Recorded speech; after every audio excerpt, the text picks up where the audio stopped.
Atlanta police still working to figure out what led to the shooting of a 12-year-old and a 16-year-old after a high school football game. Thanks so much for joining us.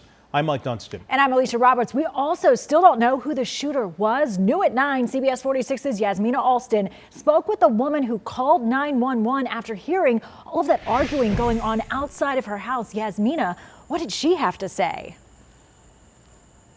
Well, Alicia, that woman says she heard arguing here at this intersection after she says hundreds of kids came into the street after a football game that ended right down here.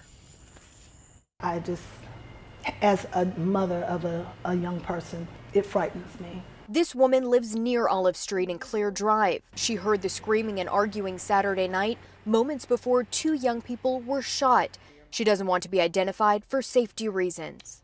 I wasn't surprised. You're talking about 250 kids on one street, rival schools, and maybe people in school who maybe didn't know one another or didn't like one another. She tells me the kids came from the Mays versus Carver game at Lakewood Stadium. She called for help after things got out of control. Just so we could move the kids out of the neighborhood.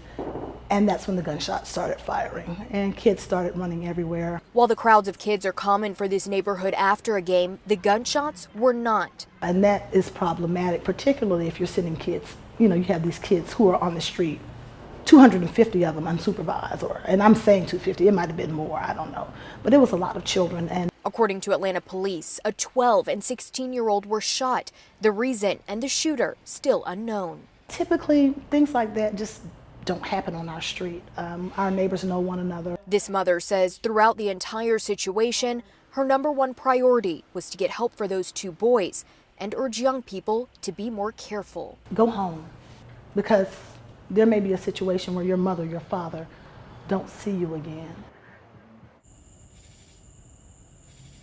Now, other neighbors told me that the problem with the kids being in the street is that they don't see enough officers. We did reach out to Atlanta Public Schools, and they told us that it didn't happen on their property and that Atlanta police are investigating. This is a story we'll, of course, continue to follow. For now, we're live in Atlanta. Jasmina Alston, CBS 46 News. Jasmina, thank you. We'll see you at 11. CBS 46 also obtained this statement from Atlanta School Board member Leslie Grant earlier tonight. She writes, "My personal thoughts are that it is a tragic outcome to what should be an exciting weekend event for our students and families. The board was informed that the boys are in stable condition, and I hope they fully recover."